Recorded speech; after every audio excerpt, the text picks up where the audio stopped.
नमस्कार, आप सभी का स्वागत है टॉप 10 न्यूज में। मैं हूं रत्नाकर। इस टॉप 10 में आपको मिलेगी देश और दुनिया से जुड़ी सबसे बड़ी, सबसे जरूरी और सबसे तेज 10 खबरें, वो भी सिर्फ कुछ ही मिनटों में। तो चलिए शुरू करते हैं आज की 10 सबसे बड़ी खबरें बिना किसी देरी के।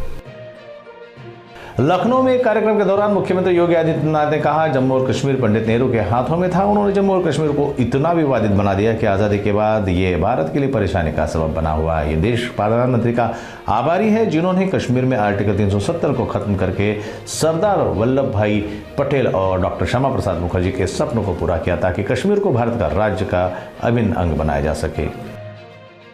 नरेंद्र मोदी अगले 3 दिनों की जॉर्डन, इथियोपिया और ओमान यात्रा के लिए सोमवार को रवाना हुए। उन्होंने कहा, 3 दिनों में जॉर्डन, इथियोपिया और ओमान जाएंगे। ये 3 महत्वपूर्ण साझेदार जिनके साथ भारत के सदियों पुराने सभ्यतागत संबंध और मजबूत द्विपक्षीय रिश्ते हैं। व्हाइट हाउस में एक कार्यक्रम के दौरान अमेरिकी राष्ट्रपति डोनाल्ड ट्रंप ने सिडनी के हमलावर से बंदूक छीनने वाले अहमद की तारीफ की और कहा, वो सच में एक बहुत बहादुर इंसान है जिसने आगे बढ़कर हमलावरों से एक पर हमला किया और कई लोगों की जान बचाई। राजस्थान के मुख्यमंत्री भजनलाल शर्मा और उनकी पत्नी गीता शर्मा ने जयपुर के सांगानेर में पिंजरापोल गौशाला में गौ सेवा की। सीएम शर्मा का आज जन्मदिन है और राज्य में उनकी सरकार को 2 साल पूरे हो गए हैं। सिडनी में हमला करने वाला नवीद अकरम रिटायर्ड पाकिस्तानी सेना के जनरल सादिक अकरम का बेटा है। वो कुछ महीने पहले ISIS में शामिल हुआ था। नवीद अकरम का परिवार अभी इस्लामाबाद में रहता है। AICC ने पार्टी विरोधी गतिविधियों के कारण कटक विधायक मोहम्मद मुकीम को पार्टी से प्राथमिक सदस्यता से निष्कासित कर दिया है।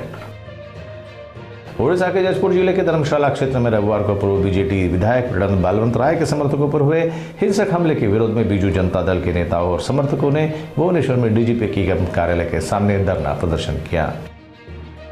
विकी कौशल की छावा अब तक साल की हाईएस्ट ग्रॉसिंग फिल्म थी, लेकिन धुरंधर अब इस रेस में तेजी से आगे बढ़ रही है। फिल्म बॉक्स ऑफिस पर धमाल मचा रही है। धुरंधर की ओपनिंग छावा से कम हुई थी। धुरंधर ने सिर्फ 28 करोड़ कमाए थे पहले दिन, वहीं छावा ने 31 करोड़।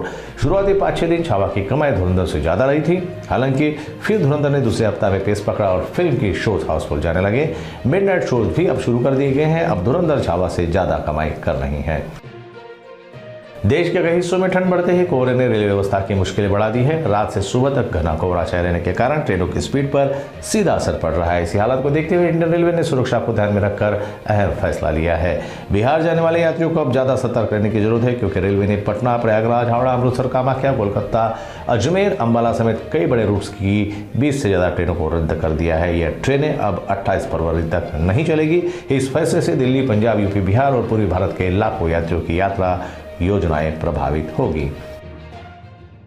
दिल्ली में रविवार ने 14 दिसंबर को वायु गुणवत्ता सूचकांक बढ़कर 461 तक पहुंच गया, जिसे सर्दियों का सबसे प्रदूषित दिन और रिकॉर्ड में दिसंबर का दूसरा सबसे खराब दिन बन गया।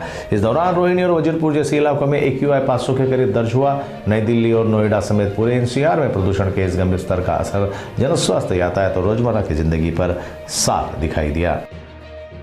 तो आज की टॉप 10 बड़ी खबरों में फिलहाल इतना ही। देश दुनिया की हर जरूरी भरोसेमंद खबर सबसे पहले जानने के लिए जुड़े रहिए नागपुर समय न्यूज के साथ। देखते रहिए, जागरूक रहिए, क्योंकि यही मिलती है सबसे सटीक खबर सबसे सही वक्त पर।